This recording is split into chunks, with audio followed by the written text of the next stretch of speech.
antibiotik sendiri kita ketahui dia mempunyai fungsi untuk membunuh kuman. Ya, nah ini harus jadikan catatan nih pemirsa semua ya. Fungsinya untuk membunuh kuman, bukan untuk membunuh virus, bukan untuk membunuh jamur, nggak bisa. Padahal influenza flu ini virus penyebabnya gitu kan, dan dia self-limiting disease atau sembuh sendiri. Nah, nggak dikasih antibiotik, dipaksa dokternya, ya kan? Atau dia minta ke tetangga. Nah, ini tetangga-tetangga jangan kasih antibiotik sembarangan. Tiap kali kita minum antibiotik, apakah itu sakit atau tidak, kita berpotensi untuk mengalami atau terkolonisasi atau mengalami infeksi ulangan oleh kuman multiresisten. Pemirsa, tidak bisa dipungkiri ya, saat ini tuh masih banyak banget kayaknya orang tuh yang sakit.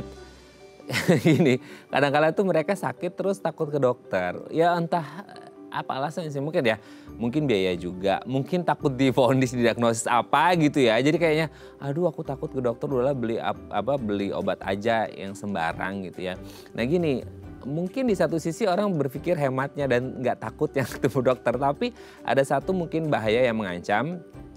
Apa nih bahayanya? Satu mungkin ya penyakitnya nggak sembuh-sembuh gitu ya, lama banget sembuhnya. Akhirnya apa? Konsumsi obat terus menerus tanpa dosis atau resep dari dokter. Nah yang membahayakan nggak hanya nggak sembuhnya, tapi bisa jadi terjadi resistensi antimikroba. Mungkin selama ini kita yang sering familiar itu, contohnya ya nggak tahu, nanti kita tanyakan ke dokternya, itu resistensi antibiotik. Wah, gini banyak banget tuh sekarang orang kayak rajanya obat ya sekarang ngomong antibiotik gitu ya, yang akhirnya kayak waduh kalau dipakai ini, soalnya kadang-kadang tuh kalau kita berobat ke dokter itu pasti di salah satu resepnya kan ada antibiotik, jadi orang tuh kayak pakai antibiotik aja gitu. Nah sayangnya itu dijual bebas dan dibeli dengan bebas pun dengan sangat amat mudah dan harganya lumayan affordable atau terjangkau. Nah apa sih bahayanya ketika orang mengalami resistensi antimikroba, yang mungkin salah satunya adalah antibiotik yang tadi kita bahas. Makanya hari ini kita akan mengupas tuntas apa saja bahayanya supaya kita terhindar dari itu dan supaya kita tidak gegabah mengambil keputusan ketika kita sakit asal minum obat. Tapi sebelum bahas itu,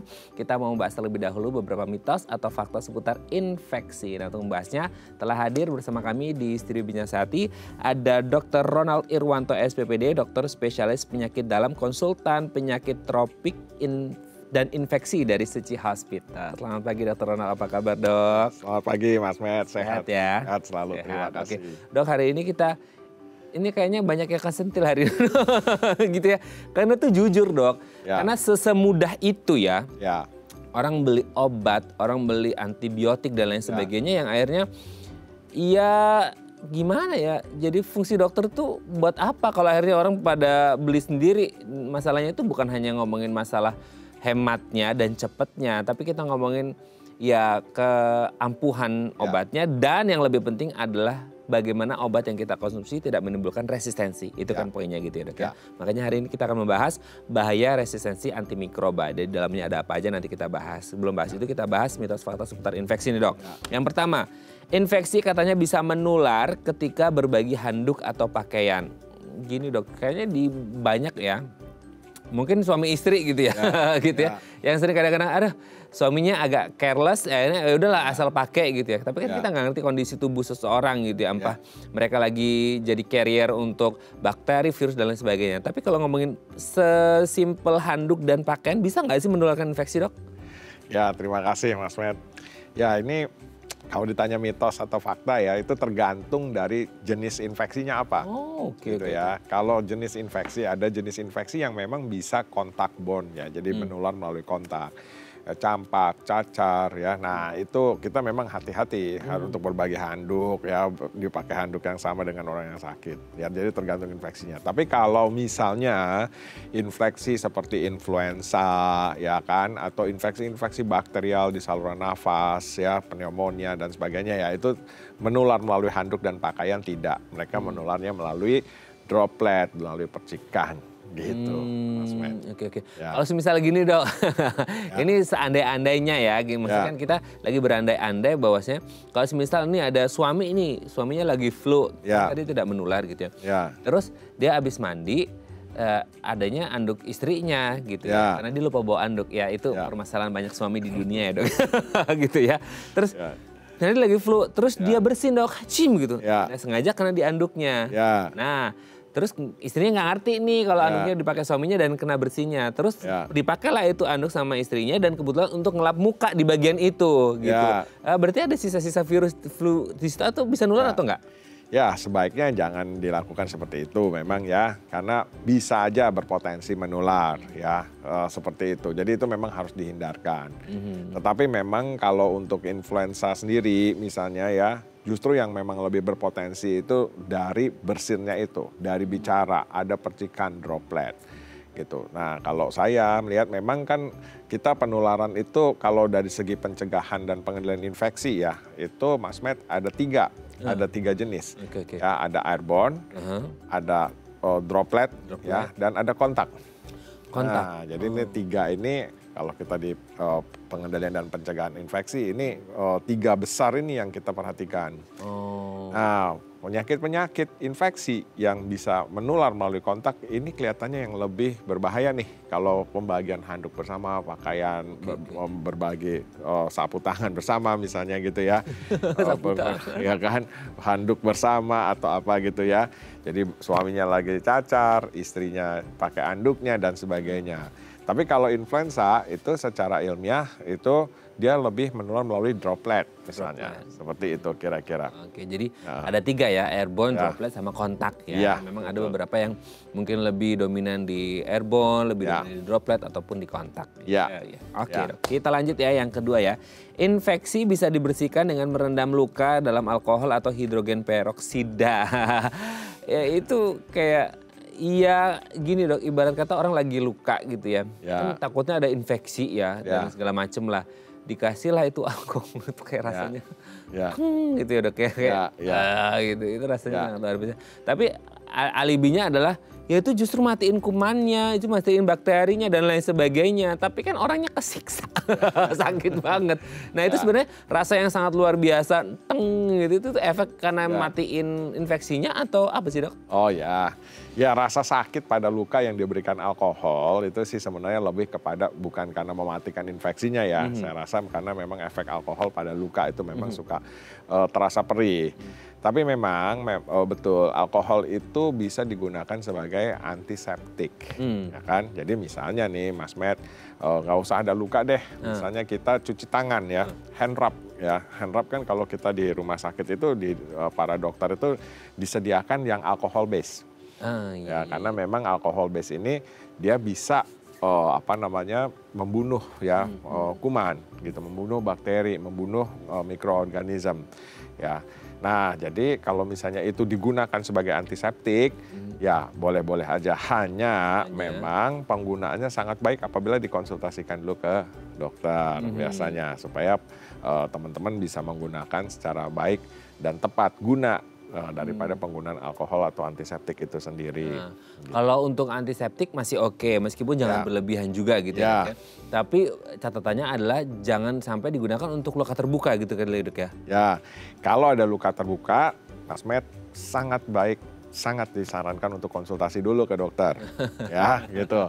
Ya, apalagi jangan sampai diminum alkoholnya, oh ini antiseptik diminum alkoholnya. Itu terlalu berlebihan. Ya kan biar kumannya mati ya.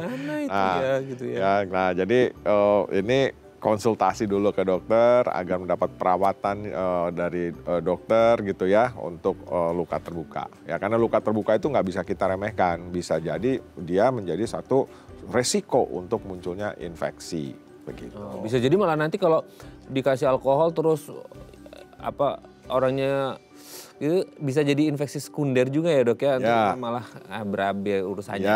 Konsultasikan semuanya ke dokter. Semua harus dikonsultasikan dulu deh ke dokter. Karena sekarang setelah COVID ini kayaknya banyak orang jadi dokter-dokteran dok. Karena orang jadi dokternya by Google gitu ya. Oke, jangan ya dokter beneran ya, bisa tanya ke dokter Ronald ya. Oke, kita lanjut yang ketiga ya. Semua infeksi menunjukkan gejala yang jelas dan khas. Nah ini tuh kadang-kadang Kan ada ya dok ya, penyakit-penyakit itu yang gejalanya khas banget gitu, jelas. Ada juga yang nyaru, bias gitu, kayak ini sebenarnya penyakit A atau penyakit B. Dan dua-duanya itu penyakit A dan B itu bisa jadi yang jauh banget. Bukan hanya yang infeksius aja, tapi yang non-infeksius pun bisa kayak agak samar. Nah kalau infeksi sendiri itu jelas dan khas atau bisa jadi nggak juga gitu. Ya Mas Matt, gini. Infeksi juga bisa memberikan gambaran yang jelas ya. Tapi juga bisa memberikan gambaran yang samar. Ya, kalau infeksi yang disebabkan oleh bakterial, pada umumnya itu memberikan gambaran yang khas. Kenapa? Karena infeksi yang disebabkan oleh bakterial itu selalu mempunyai fokus infeksi. Nah, kalau bidang saya internis ya, saya internis. Kita mempunyai 4 besar fokus infeksi ya. Paru-paru itu kita sebut pneumonia, infeksi bakterial nih maksudnya ya, paru-paru itu kita sebut pneumonia, infeksi bakterial di saluran kemih, infeksi bakterial di intraabdomen atau di dalam perut, sama infeksi bakterial di jaringan lunak ya. Nah, jaringan lunak itu apa ya? Itu seperti kalau ada nanah, pus ya, kaki diabetes, itu infeksi-infeksi jaringan lunak. Jadi 4 besar ini yang paling banyak infeksi bakterial. Walaupun bakterial itu bisa aja infeksi di tempat lain, infeksi di otak ya, meningoencephalitis misalnya ya. Nah, jadi banyak. Tapi kalau kita di penyakit dalam biasanya kita fokus dulu nih 4 infeksi besar ini ya. Nah, infeksi besar ini 4-4-nya umumnya kalau bakterial umumnya mempunyai gejala yang khas. Kalau pneumonia dia ada batuk, dahaknya kehijauan, sputum purulen. Kalau infeksi saluran kemih biasanya dia demam, kemudian sakit berkemih, anyang-anyangan, bahkan berdarah kencingnya misalnya. Ya, infeksi di intraabdomen misalnya ya, saluran empedu dan sebagainya, itu juga akan menimbulkan gejala-gejala di intraabdomen ya, di dalam perut. Kemudian infeksi di jaringan lunak, nah ini lebih jelas lagi ya, ada pus, ada nanah ya, kelihatan. Jadi kalau infeksi bakterial umumnya kita lokasikan dulu fokus infeksinya di mana. Nah, biasanya bisa jelas. Tapi kalau infeksi virus, nah ini itu Mas Matt. Udah kelihatan ya. Nah, ini Mas Matt, kadang-kadang nih ya, infeksi virus itu ada gejala prodromal. Jadi gejalanya nggak khas dulu nih. Demam-demam, meriang-meriang ya, ada atrachia, nyeri sendi seperti itu ya. Nah, dia nggak khas, tiba-tiba nih hari ketiga, hari keempat gitu, wah muncul res. Jadi di hari pertama kedua belum kelihatan tuh, ya kan? Nah, jadi dia nggak jelas fokus infeksinya. Tiba-tiba demam, hari ketiga keempat baru muncul res, baru muncul ruam-ruam merah-merah. Ya, cacar juga bisa begitu. Demam berdarah, kadang-kadang langsung tinggi suhu badannya tanpa fokus infeksi yang jelas. Batuk pilek enggak, mencret enggak, sakit berkemih enggak, gitu kan. Nah, jadi ada yang khas, ada yang tidak khas. Kalau infeksi bakteri, biasanya dokter akan mencari dulu fokus infeksinya di mana. Nah, kenapa harus dicari dulu fokus infeksinya di mana? Ini nanti dasar untuk memberikan pasien ini perlu antibiotik atau tidak. Gitu. Jadi ini juga mungkin pada para pemirsa ya. Kita ini sebenarnya bertepatan nih. Acara ini saya sangat bahagia sekali Mas Matt. Karena kita bertepatan dengan World Antimicrobial Awareness Week. Jadi ini pas sekali. Pas banget nih ya. Pas banget, karena WHO ini mencanangkan nih World Antimicrobial Awareness Week yang kita rayakan setiap bulan ketiga, keempat bulan November setiap tahun. Setiap minggu ketiga atau keempat di bulan November gitu ya. Setiap tahun. Nah, ini berarti pas banget nih. Pas banget. Jadi pemirsa sekalian, sahabat sehat, itu harus hati-hati ya. Jadi jangan konsumsi antibiotik sembarangan, mesti pergi ke dokter terlebih dahulu, diperiksa dulu oleh dokter, ditentukan dulu fokus infeksinya, baru ditentukan perlu antibiotik nggak apa tidak. Itu dia ya. Gitu. Itu ya. Oke dok ya, kita lanjut yang keempat ya dok ya. Semua bakteri itu berbahaya dan bisa menyebabkan penyakit. Kayaknya itu dari dulu tuh udah ke framing bakteri itu jahat, bahaya, bisa penyakitan kita gitu. Gimana tuh dok? Ya ini agak sedikit mitos juga. Jadi kita nggak semua bakteri. Kita tahukah pemirsa ya Mas Matt, kita tuh sebenarnya memang dari kecil, dari kita lahir kita hidup dengan bakteri kok. Oh iya? Iya. Di tubuh kita langsung ada gitu? Di tubuh kita. Jadi di kulit kita ya, itu ada bakteri yang hidup sebenarnya. Yang memang berkomensal, memang dia hidup. Tapi dia nggak menyebabkan penyakit. Di rongga mulut kita ada ya. Di saluran cerna kita pun ada, gitu ya. Jadi ada bakteri-bakteri yang memang dia komensal, artinya dia tidak menimbulkan penyakit. Jadi kalau kita tanya, apakah semua bakteri itu menimbulkan penyakit? Belum tentu. Belum tentu. Ya. Tetapi apakah bakteri bisa menimbulkan penyakit infeksi? Bisa. Tapi ada memang bakteri yang komensal. Gitu. Oke, jadi ada bedanya. Di tubuh kita ada bakterinya, cuma ada bakteri yang dia tidak menyebabkan penyakit dan ada yang menyebabkan penyakit ada gitu yang kali ya. menyebabkan penyakit ya. Nah, tapi kalau yang dia ada di badan kita nih, hidup di badan kita, ya dia memang bakteri normal, flora normal istilahnya. Sudah ada sejak kita lahir gitu. Gitu. Oke, Dok. Kita lanjut yang terakhir ya. Tubuh bisa dibersihkan dari toksin dengan detox. Wah, sekarang tuh orang detox gitu. Nah, itu detox entah yang pakai oral intake lah dan sebagainya gitu, Dok. Nah, itu bisa nggak sih ngebersihin toksin-toksin di tubuh kita? Ya, saya kira ini kita harus lihat dulu ya. Banyak harus evidence dulu ya. Tapi pengertian toksin ini apa? Kalau misalnya pengertian toksin ini dianggap sama dengan bakteri, ya berbeda itu. Kalau detox tentu tidak bisa membunuh kuman. Detox tidak bisa membunuh virus. Nah, tapi kalau detox sebagai pembersih toksin, ya toksin itu saya juga kadang-kadang agak bingung ya di komunitas awam yang dimaksud toksin itu apa. Ya saya kira mungkin ini perlu evidence nanti ke depan di kedokteran. Gitu. Kalau semisal Dok, tadi kan salah satu bakteri itu kan ada di pencernaan gitu. Nah, orang kan kalau ngomongin dokter juga mungkin salah satunya itu dengan apa yang menjadi intake-nya mereka gitu ya. Entah makanan atau minuman, itu bisa nggak sih bersihin di dalamnya sehingga bakteri-bakteri jahatnya di situ bisa mati gitu Dok, atau gimana? Kalau bakteri baik, bakteri yang tinggal di situ di dalam kuman ya, flora normalnya kuman, jangan dibersihkan. Ya justru karena dibutuhkan ya. Karena memang dia dibutuhkan ya. Makanya sekarang kalau kita dengar ada istilah probiotik ya, mungkin pemirsa suka dengar ya. Nah, orang disarankan untuk minum probiotik supaya apa? Supaya memberikan keseimbangan pada kuman-kuman yang hidup di dalam usus gitu ya. Jadi kuman yang di dalam usus itu seimbang sehingga dia tetap terjaga kondusivitas ususnya lah gitu. Ya, nah, tapi memang kalau misalnya ada bakteri jahat yang masuk, ya entah kan mungkin dari makanan, entah dari minuman, entah dari mana ya. Nah, ini yang kemudian bisa menimbulkan gejala sakit. Gitu. Jadi yang menimbulkan gejala sakit itu umumnya bukan bakteri atau flora normal usus. Udah ada di dalam. Yang udah ada di dalam. Luar. Ya, tapi dari luar mungkin menginvasi ya. Gitu. Nah, itu begitu dia menginvasi dari luar, nah itu bisa menimbulkan satu masalah penyakit infeksi. Oke, terima kasih Dr. Ronald sudah terjawab mitos faktanya.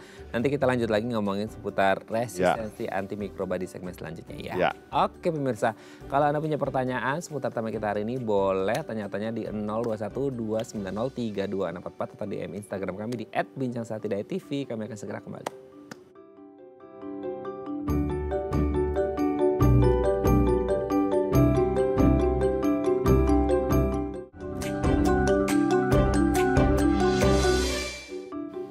Baik, Anda masih bersama kami di Bincang Sehati dan kita masih membahas tema kita hari ini bahaya resistensi antimikroba. Kalau Anda punya pertanyaan seputar tema kita hari ini boleh tanya-tanya di 0212903244 atau DM Instagram kami di @bincangsahatidayatv. Kita masih bersama dengan Dr. Ronald Irwanto SPPD, subspesialis penyakit tropik dan infeksi konsultan Vinasim dari Seci Hospital. Oke, kita lanjut lagi. Antimikroba, mungkin selama ini orang tahunya itu antibiotik gitu ya.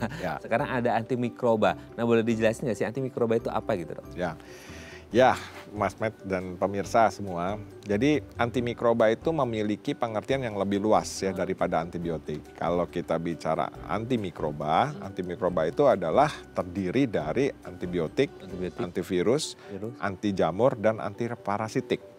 Nah, jadi ada 4 ini golongan antimikroba. Tetapi memang saya rasa mungkin yang paling banyak digunakan dalam pengobatan, dalam praktek klinik sehari-hari ya itu adalah antibiotik.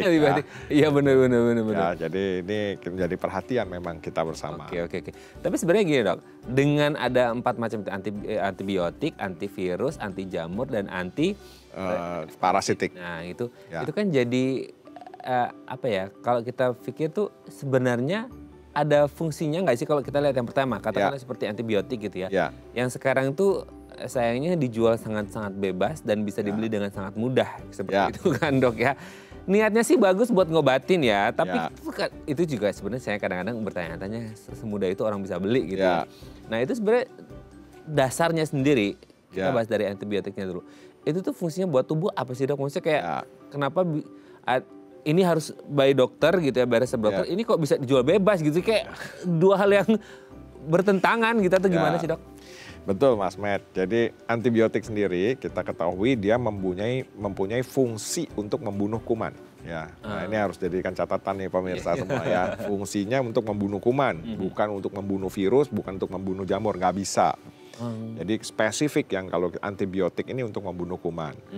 Nah, cuman memang betul Mas Matt. Jadi harusnya antibiotik ini dibeli berdasarkan resep dokter. Sayangnya memang seringkali dijual bebas. Padahal antibiotik ini kita harus pertimbangkan loh. Satu sisi betul kalau orang kena infeksi kuman dia bisa membunuh kumannya. Tapi di satu sisi antibiotik itu bisa menyebabkan resistensi. Nah jadi kita tuh harus lihat ya, setiap kali kita minum antibiotik sebagian besar kuman yang menyebabkan infeksi mungkin mati. Tapi jangan kaget dan jangan salah bahwa ada kemungkinan kuman-kuman itu bisa mutan, bisa mengekspresikan gen-gen yang resisten gitu ya. Muncul nanti kolonisasi-kolonisasi baru yang resisten. Nah ini namanya teori tekanan seleksi. Ini sudah dicanangkan. Maka dari itu harus digunakan secara bijak. Dan yang tahu bagaimana menggunakan secara bijak, yang bisa menyarankan itu adalah dokter. Nah sangat baik kalau antibiotik itu bukan sangat baik, ini suatu keharusan ya. Harus diresepkan berdasarkan resep dokter, jangan dibeli di apotek. Dan ini saya juga menghimbau nih kepada teman-teman di apotek, jangan memberikan antibiotik sembarangan kalau pasiennya tidak membawa resep dari dokter. Ya, nah regulasi ini saya kira harus didukung ya betul-betul oleh pemerintah. Ya, pemerintah ini sudah berusaha sebenarnya melakukan regulasi-regulasi untuk supaya antibiotik tidak dijual bebas, ya seperti itu. Tapi ini bukan hanya menjadi tanggung jawab pemerintah aja saya rasa, tapi menjadi tanggung jawab kita bersama. Kita juga kesadaran kita untuk tidak membeli secara bebas dan mengonsumsi secara bebas juga kayak. Betul, ya. Jadi tanggung jawab komunitas awam, para tenaga kesehatan, pemerintah ya, pemangku-pemangku kebijakan. Ini saya kira kita harus bersatu untuk menyadari benar-benar bahaya dari resistensi antibiotik ini. Nah itu dia ya. Sebelum kita ngomong ke resistensinya dok, sebenarnya gini dok, soalnya gini, kan biasanya tuh kalau kita berobat ya dok ya ke dokter, itu rata-rata tuh yang diinget, kayaknya kalau obat-obat yang lainnya itu agak susah dihafal kan gitu. Yang paling enak diinget itu adalah antibiotik dok. Jadi kayak akhirnya orang berpikir bahwa antibiotik itu raja dari segala obat kan gitu. Jadi akhirnya kayak ya udahlah nggak ngerti nggak apa sama obat yang lain udah belinya antibiotik aja. Apakah memang semua orang sakit perlu antibiotik atau bisa disebut juga kayak yang kedua itu rajanya obat atau gimana sih dok? Ya sebenarnya bukan rajanya obat ya. Tapi seolah-olah nih betul Mas Matt, saya melihat kayak antibiotik kok jadi rajanya obat ya. Coba kita lihat ya, mungkin teman, saudara, kerabat panas, demam, langsung minta antibiotik. Ya kan? Padahal belum tentu sakitnya oleh kuman, mungkin sakitnya oleh virus. Yang sebenarnya kalau virus itu istilahnya self-limiting disease atau sembuh sendiri ya misalnya. Influenza, flu ya minta antibiotik. Ya, padahal influenza flu ini virus penyebabnya gitu kan. Dan dia self-limiting disease atau sembuh sendiri. Nah, nggak dikasih antibiotik, dipaksa dokternya, ya kan? Atau dia minta ke tetangga. Nah, ini tetangga-tetangga jangan kasih antibiotik sembarangan. Tetangga, wah suami saya sembuh pakai obat ini dikasih antibiotiknya, ya kan? Dari rumah ke rumah, bukan lagi beli di apotek tapi rumah ke rumah. Nah, ini Mas Matt, saya kira perlu kesadaran bersama ya. Para pemirsa sekalian, para sahabat sehat semua mempunyai hak untuk bertanya kepada dokternya, dok saya perlu antibiotik atau tidak? Kalau saya perlu antibiotik, fokus infeksi saya ada di mana? Nah kalau bakteri itu biasanya kita harus melokasikan dulu ada di mana fokus infeksinya. Kalau virus kayak demam berdarah atau nah itu kadang-kadang suka nggak khas tiba-tiba dia demam begitu. Tapi kalau bakterial itu harus dokter harus bisa melocate ya, harus bisa melokasikan fokus infeksinya di mana. Itu gitu. Dia. Oke dok, nanti kita lanjut lagi. Tadi kita udah belajar tentang mikrobanya ya, antibiotik dan teman-temannya. Nanti kita ngomongin resistensi. Apa itu resistensi dan seberapa bahaya sih? Karena selama ini kita selalu dikasih tahu bahwa jangan nanti resisten. Tapi seberapa bahaya? Karena mungkin orang belum pada begitu paham dok. Karena selama ini mungkin kayak masih aman-aman aja kok, sembuh kok gitu, nggak resist gitu ya. Tapi kita bahas di segmen selanjutnya Dok ya. Oke pemirsa, kalau Anda masih punya pertanyaan seputar tema kita hari ini, boleh tanya-tanya di 021 290 3244 atau DM Instagram kami di @bincangsaatidai.tv. Kami akan segera kembali.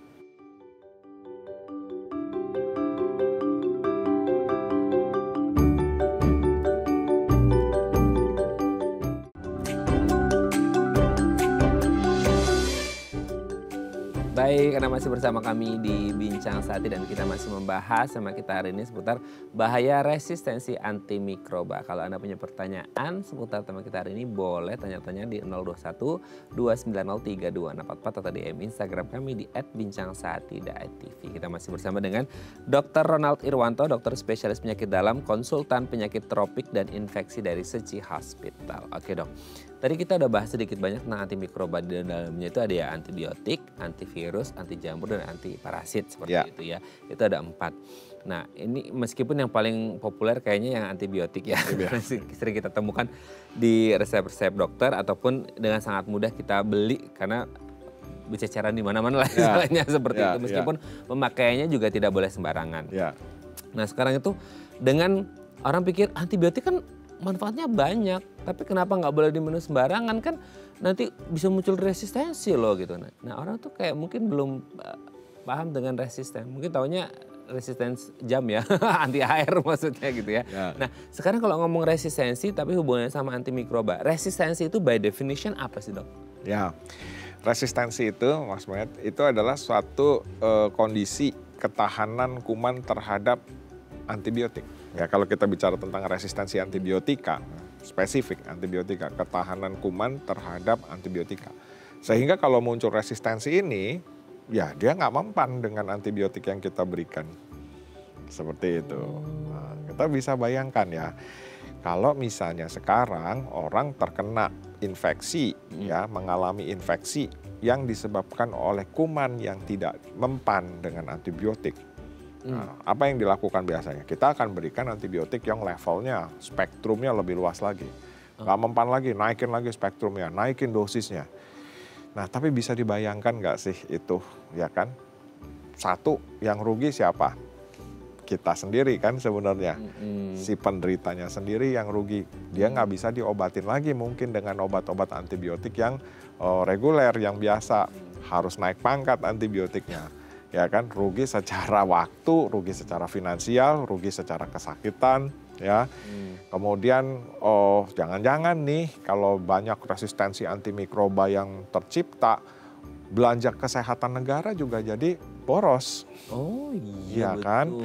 Nah ini kan yang menjadi salah satu topik hangat sebenarnya, ya kan. Harusnya menjadi satu motivasi kita untuk lebih aware nih terhadap penggunaan antibiotik ini. Karena kita akan rugi secara fisik, rugi secara waktu, rugi secara finansial. Itu udah pasti. Dari apa tindakan kita yang sekecil itu ternyata bisa ngefek sampai tingkat negara ya? Bahkan tingkat dunia. Tingkat dunia. Makanya itu WHO sekarang ayo kita kendalikan resistensi antibiotik, antimikroba. Nah inilah makanya di campaign oleh WHO dicandangkan World Antimicrobial Awareness Week di bulan November ini. Pas banget lagi kita ya. Pas minggunya ini gitu ya. Kebetulan banget nih ya, jalin jodoh yang baik nih sama Seci Hospital ya, kita ngomongin tentang antimikrobial ini. Tapi dok gini, kalau ngomongin resistensi tuh, ini saya jadi kepikiran. Resistensi yang dimaksud itu, kekebalan itu jadi gini. Orang kalau misal dia minum antibiotik terus-terus, itu tuh yang kebal itu gini, resistensinya itu orangnya. Karena dia maksudnya udah terbiasa minum antibiotik secara bebas gitu ya. Atau kumannya. Jadi, itu kan kadang-kadang kita jadi sekarang itu ibaratnya istilahnya itu POV-nya ya, point of view-nya itu dari resistennya itu orangnya. Misal gini, orang ini kena virus bakteri A gitu ya. Terus kemudian dia minum, ternyata dia nggak mempan karena badannya udah resist gitu. Tapi kalau ada bakteri B, dia mempan. Atau sebenarnya dari bakteri yang bermutasi ya, mutan itu yang akhirnya mereka resisten. Jadi kita mau minum apa aja nggak akan mempan, atau gimana sih dok? Nah betul Mas Matt, ini juga harus kita garis bawahi ya pemirsa semua. Yang menjadi resisten adalah kumannya, bukan orangnya. Ya, jadi kumannya, bukan orangnya. Oke. Nah, tapi begini, kan kita mengenal ada yang namanya teori tekanan seleksi. Ya, teori tekanan seleksi itu tadi yang saya sebutkan di awal, Mas Matt. Setiap kali kita mengkonsumsi antibiotik, gitu ya, kita membunuh kuman. Sebagian besar kuman yang menyebabkan infeksi mungkin mati, tetapi masih mungkin meninggalkan kolonisasi atau mutan ya, kuman yang mutan dan mengekspresikan gennya jadi resisten. Jadi katakanlah misalnya Mas Matt, kita kena infeksi paru nih, pneumonia gitu ya. Nah, kita kasih antibiotik, nah sembuh. Sebagian besar kuman-kuman yang menyebabkan infeksi pneumonia itu mati, kita sembuh. Tapi masih mungkin nih di dalam badan kita ternyata tertinggal kuman-kuman yang terkolonisasi, kuman-kuman yang resisten dari sisa-sisa tadi itu. Nah, permasalahannya adalah kalau nanti terkena infeksi ulangan, ya, nah kuman-kuman ini kan bisa menyebabkan infeksi ulangan nih. Nah, ini yang kemudian jadi resisten terhadap antibiotik yang kita berikan, gitu. Nah, permasalahannya, Mas Matt, tadi adalah bahwa kuman-kuman ini bisa ditransmisikan, bisa ditularkan. Ya ampun. Jadi kalau orang itu dia mempunyai kuman-kuman yang resisten, terkolonisasi kuman yang resisten, dia bisa transmisikan ke orang lain. Terkenalah orang lain dengan kuman multidrug resisten. Tadi yang via airborne, droplet, kontak. Iya, bisa begitu. Ya. Nah, jadi ini yang akhirnya kenapa kuman multidrug resisten ini menjadi infeksi yang jangan-jangan bisa meluas di masyarakat. Muter jadi dia. Muter di mana-mana. Nah, saya kasih contoh satu ya Mas Matt, saya kasih contoh satu. Mungkin kalau pemirsa lihat ya, ada satu kuman ya resisten, namanya kalau kita bilangnya di medis itu ESBL, Extended Spectrum Beta Lactamase. Jadi kuman-kuman yang Extended Spectrum Beta Lactamase ini udah nggak mempan lagi nih pakai antibiotik penisilin. Oh iya, ya, itu ya kan? populer banget tuh dok. Ya. Ya.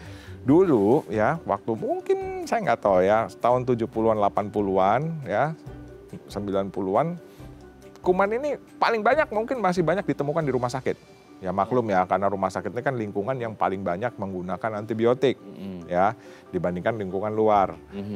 Tapi tahun 2000 sekian gitu something ya, udah mulai nih kuman ESBL ini ada di masyarakat, di komunitas. Jadi di sini kan terlihat suatu pola ya, ada penyebaran dari lingkungan ya hospital. Lingkungan hospital itu di seluruh dunia pengguna antibiotik deh. Baik di Indonesia, Amerika, Jepang, Singapura, mau dimanapun itu pasti kumannya lebih resisten kalau kita lihat ya dibandingkan di komunitas. Tapi ternyata kuman-kuman resisten ini sekarang mulai muncul di komunitas. Jadi mulai tertransmisikan, mulai tertularkan oleh orang-orang yang lain pulang dari rumah sakit gitu ya. Dia terkolonisasi, dia pakai antibiotik banyak, terkolonisasi dengan kuman gitu ya. Nah ini kemudian transmisi nih ke lingkungan sekitar. Transmisi lagi, nyebar lagi ke orang-orang lain. Nah ini kita takut jangan-jangan menjadi bencana nasional bahkan global. Ya seluruh dunia ini jadi aware kita harusnya. Itu bahayanya sampai situ. Makanya hari ini Dr. Ronald hadir ke sini ya untuk menyadarkan manusia-manusia di muka bumi ini supaya tidak asal-asalan minum antibiotik dan antimikroba lah ya dok. Oke, nanti kita lanjut lagi. Menarik banget dok. Sumpah ini hari ini tuh keren banget ya. Ini perbincangan yang harus ditonton oleh jutaan miliaran umat manusia di dunia ini supaya kita tidak terjadi resistensi global gitu. Betul. Ya. Oke, pemirsa, kami akan kembali saat lagi tetap bersama kami di Bincang Sehati.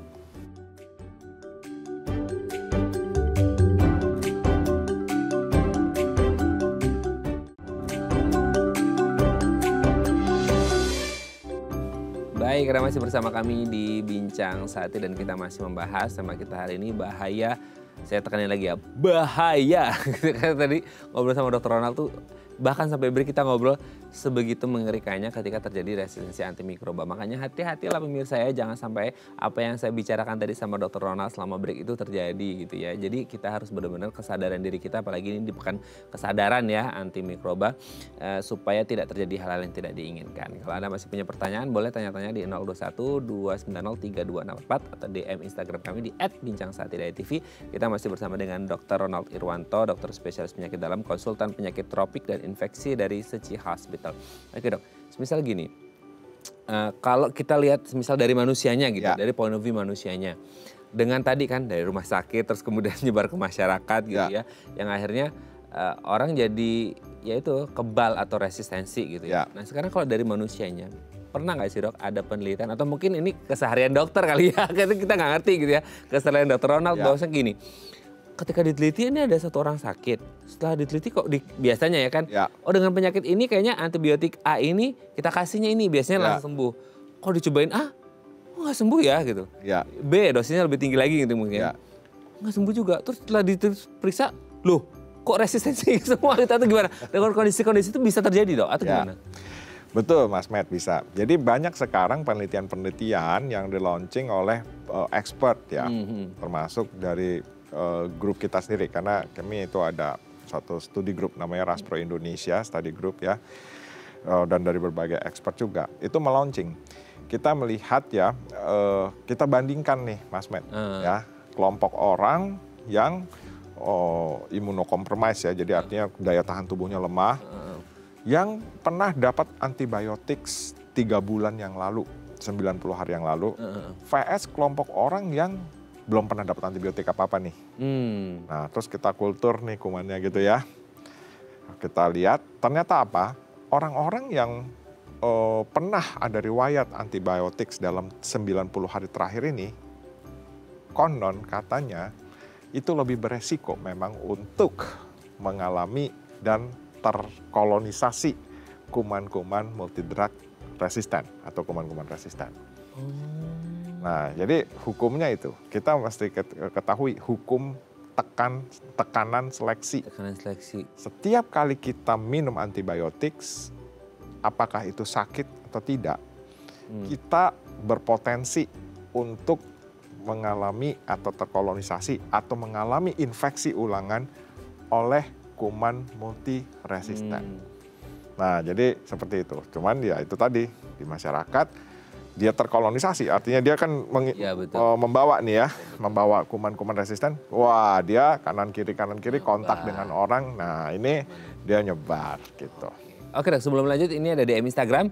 Jadi pemirsa saya bacakan ya, ini dari Pak Agus. Lagi terkenal ini namanya ya. Dok, jujur udah lama banget saya beli antibiotik sendiri di apotek kalau lagi sakit. Nah, jangan ya Pak Agus ya. Gitu ya. Selama ini sih selalu patuh sama anjuran dari Mbak Apoteknya dan selalu manjur. Oke. Apa bahaya juga meski kita disiplin minumnya sampai habis dan tanpa resep dokter? Gimana tuh dok? Ini kasusnya adalah selama ini sering beli sendiri dan ya sembuh gitu dok. Disiplin gitu. Kayak sembuh. Emang maksudnya ini jadi awal-awal kayak ya awalnya memang gak masalah gitu. Atau gimana sih dok? Ya Pak Agus yang saya hormati, ya kalau saya menyarankan sebaiknya Bapak membeli antibiotik itu memeriksakan diri dulu ke dokter. Ya, jadi dapat resep dulu baru dibeli antibiotik. Karena satu itu tadi Pak Agus harus dilihat dulu ini infeksinya karena kuman atau karena virus. Ya, nah ini juga menjadi habit kita nih. Saya sering melihat Mas Matt, ya saya sering melihat begini. Orang kena influenza, orang kena flu, minum antibiotik. Ya kan? Padahal kalau kita lihat di textbook, benar-benar deh nanti boleh dilihat deh pemirsa sekalian ya. Apa sih penyebab influenza? Virus. Itu kan dulu di biologi udah belajarin. Biologi udah dibelajarin ya sama guru-guru kita ya. Nah, jadi sebenarnya penyebabnya virus. Kalau dia virus berarti dia sembuh sendiri, self-limiting disease. Jadi tidak perlu antibiotik. Nah, kalau sekarang kita kena virus, minum antibiotik, nah ini nggak cocok. Loh, saya sembuh kok minum antibiotik. Nah, sembuhnya bukan karena antibiotiknya. Karena self-limiting disease tadi. Karena self-limiting disease, sembuh sendiri. Tapi apa yang kita rugikan kalau kita minum antibiotik kan? Kita kan tadi itu ada kuman-kuman yang hidup bersama kita. Nah, ini kuman-kuman ini bisa dia mutan mutasi ini kan ciptakan gen resisten terekspresi. Jadi kita hidup bersama kuman-kuman multi drug resisten gitu. Nah, jadi ini yang kita harus cegah nih Pak Agus. Nah, terus Pak Agus bicara, ngomong, kontak, ada droplet gitu ya. Begitu ada mungkin orang yang ada yang orang yang imunokompromis ya. Nah, ini masuk ke orang lain kumannya, malah yang tadinya buat kita itu nggak apa-apa kumannya flora normal, tapi buat orang lain jangan-jangan ya itu bisa jadi masalah. Ya kan, membuat orang lain juga terkolonisasi dengan kuman itu gitu. Oke ya, semoga ini bisa menjawab pertanyaan Pak Agus. Jangan diulang lagi ya Pak Agus ya, kata Dokter Ronald ya. Oke, semoga ini juga menjadi pembelajaran ya. Mungkin yang belum tahu ya hari ini ya alhamdulillahnya tahu gitu ya Dok ya, supaya tidak mengulangi lagi, dan ini demi kebaikan ya diri kita sendiri dan umat manusia di seluruh dunia. Terima kasih Pak Agus ya, sehat selalu dan jangan diulangi lagi. Oke Dok, nanti kita lanjut lagi ya. Gak kerasa loh Dok, udah mau segmen terakhir, padahal kayaknya masih banyak mau kita bahas ya. Oke, pemirsa, kami akan kembali saat lagi, tetap bersama kami di Bincang Sehati.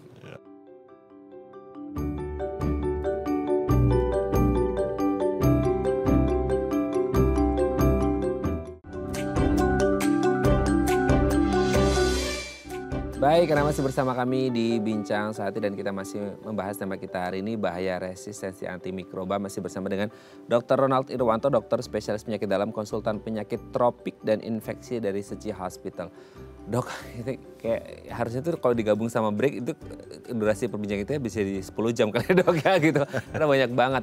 Nah Dok, sebenarnya kalau ngomongin resistensi ya, ini kita berkaca pada kehidupan sehari-hari aja kan. Kita ini niatnya adalah untuk meningkatkan kesadaran kan. Dan meningkatkan kesadaran itu berarti harus sesuai dengan fakta yang terjadi di lapangan atau di masyarakat.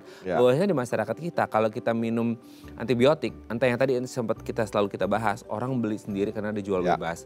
Entah habis atau nggak habis. Nah ada juga nih kalau dari dokter nih ya, kita dikasih kan resepnya pasti kadang-kala ada antibiotiknya. Harus dihabiskan. Itu biasanya itu gede kapital sebentar, harus dihabiskan. Nah ada orang yang kayak udah setengahnya udah enakan badan, udah nggak dihabisin deh gitu. Nah itu sebenarnya bahaya atau enggak sih? Atau kayak benar-benar harus dihabisin, atau resistensi itu bisa jadi gara-gara nggak dihabisin, atau gimana sih? Ini juga edukasi nih untuk masyarakat Dok, gimana? Ya, terima kasih Mas Matt. Ya pemirsa, jadi begini, sebenarnya tidak ada satu waktu yang saklek ya. Saya itu dulu dari mahasiswa fakultas kedokteran sampai pendidikan dokter spesialis dan sebagainya, kita baca, kita belajar, kita lihat textbook, itu sebenarnya nggak ada satu kalimat yang saklek sebenarnya berapa lama sih antibiotik itu harus diminum ya. Apakah 3 hari, 5 hari, 7 hari, nggak ada kalimat yang saklek. Tapi saat ini yang dianjurkan memang kita menggunakan antibiotik itu short term. Ya short term. Jadi walaupun kita kena, even though kita kena infeksi kuman, bener-bener nih, sumpah mati deh nih kuman gitu. Udah confirm lah ya. Udah confirm gitu ya. Nah jadi apakah harus 7 hari? Nah tidak sebenarnya. Ya, apakah harus 10 hari bahkan? Tidak juga. Tergantung, kalau begitu klinisnya baik, kondisinya normal, badannya kembali normal, suhunya baik, stop antibiotiknya nggak masalah, short term istilahnya. Ya, jadi justru kan memang kita kalau kita gunakan long term antibiotik itu selain juga ada bahaya resistensi kuman, juga ada bahaya yang lain ya kan. Jangan lupa antibiotik itu juga terhadap ginjal, liver dan sebagainya kalau kita gunakan dalam jangka waktu yang panjang ya. Nah, jadi yang disarankan tuh short term, tapi berapa lama waktunya ya harus dikonsultasikan kepada dokter Anda gitu. Oke, jadi tidak ada waktu yang saklek, semuanya harus by konsultasi dokter gitu. Tapi gini Dok, bisa nggak sih kan gini, jadi orang selama ini mungkin kayak wah antibiotik keren banget. Ternyata setelah dengar perbincangan kita hari ini, kayaknya lebih harus berhati-hati ya gitu. Nggak ngerti ya, berhati-hati atau orang jauh lebih takut menggunakan antibiotik. Bisa nggak sih Dok, misalnya gini? Ya. Untuk beberapa penyakit yang memang dia diperlukan antibiotik, tapi bisa nggak kayak karena perbincangan ini jadi orang kayak, Dok boleh nggak Dok kalau saya nggak minum antibiotik? Maksudnya kayak by symptom saja gitu, simptomatik bahwa Dok saya gejalanya gini, ini bisa nggak saya minum obatnya, tapi jangan antibiotik Dok gitu ya. Ini karena saya mungkin ini pengakuan dosa juga, udah lama banget ya konsumsi antibiotik yang banyak banget gitu Dok. Jadi kayak sekarang saya mau mencoba menghindari antibiotik, itu bisa nggak sih Dok? Ya. Gimana? Betul, Mas Matt. Justru ini tujuan kita ya, aware penggunaan antibiotik. Jadi kami sebenarnya para dokter ya, awareness itu bukan artinya kita melarang 100% ya. Kalau memang antibiotik itu digunakan dengan indikasi yang tepat dan harus digunakan ya memang gunakanlah secara tepat, bukan artinya dilarang. Ya, nah cuman yang kita aware itu adalah supaya bijak. Jangan sampai yang harusnya tidak pakai antibiotik, kita kasih antibiotik. Semua demam, ya apapun itu, ya kan demam berdarah, demam influenza, demam, semua pakai antibiotik. Nah ini yang salah. Jadi seperti itu. Jadi gunakan antibiotik secara bijak, pada tempatnya, sesuai indikasinya. Dan bagaimana pemirsa semua bisa tahu itu, konsultasikan kepada dokter Anda. Nah dokter, pokoknya semuanya konsultasi ke dokter gitu. Konsultasikan. Dok, untuk orang-orang yang sudah lama banget punya riwayat konsumsi antibiotik secara ugal-ugalan gitu. Nah bisa nggak sih dok, masa ngecek ke di tubuh kita sendiri itu udah, kan takutnya gini dok, ketika ada sesuatu yang urgent banget, sifatnya akut kan, atau trauma lah gitu ya. Itu kayak bisa nggak sih kita ngecek di tubuh kita ini udah jangan ya, udah resist, karena harapannya udah resist. Bisa ada resistensi atau enggak, itu bisa nggak sih atau gimana? Ya, biasanya kuman itu akan kita cek ya, kalau misalnya kita memang ada dugaan infeksi bakteri. Ya, misalnya biasanya yang paling banyak dicek resistensinya itu kalau di perawatan rumah sakit. Ya, orang dengan demam, infeksi saluran kemih ya. Nah, biasanya diambil kultur urinnya, dilihat dia resisten apa enggak. Tapi kalau sekarang orang dalam kondisi normal-normal begini, ya kita tidak perlu, bahkan ya nggak bisa kita cek, karena kan memang kita sedang tidak dalam kondisi infeksi. Nah hanya begitu kita terkena infeksi, kita bisa lihat, bisa kita kultur kumannya jenisnya apa, masih sensitif atau udah resisten terhadap antibiotik apa aja gitu. Kalau misal dalam kondisi pengobatan dok, misal kayak ditemukan, wah ini resistensi, itu untuk menentukan obatnya lagi, maksudnya itu udah langsung dari pemeriksaan awal, langsung dapat dengan dosis lebih tinggi atau gimana? Ya, itu juga situasional Mas Matt. Jadi kalau kita lihat ya dari kultur kumannya itu sensitif atau resisten terhadap antibiotik, nah biasanya dokter akan memberikan yang masih sensitif terhadap antibiotik yang ada di hasil pemeriksaannya itu. Walaupun itu juga tidak 100% menjamin, garanti ya bahwa oh dok ini jamin ya, kalau nggak, itu dalam ilmu kedokteran nggak ada yang bisa menjamin ya. Tapi biasanya pola pikirnya seperti itu. Kalau misalnya memang dia tidak diberikan tidak membaik ya, nah dokter biasanya akan melakukan pemeriksaan yang lebih lanjut lagi. Oke Dokter Ronald, aduh waktu udah habis nih dok, kayaknya masih 10% dari perbincangan kita hari ini. Next time kita harus ngobrol lagi ya dok ya. Terima kasih dok, sehat terus, salam untuk keluarga di rumah dan teman-teman di Seci Hospital. Kalau ada apa-apa masalah infeksi dan masalah antimikroba, langsung hubungi Dokter Ronald aja ya di Seci Hospital. Terima kasih dok, selamat pagi. Selamat pagi Mas. Oke pemirsa, itu tadi perbincangan kita dengan Dokter Ronald, semoga bermanfaat ya. Dan jangan lupa untuk terus menyaksikan konten-konten inspiratif kami di platform The iPlus. Saya Raden Matias pamit, sampai jumpa dan selamat kembali beraktivitas di hari Selasa yang indah ini. Ingat, jangan minum antibiotik, antimikroba sembarangan supaya nggak resistensi. Sampai jumpa.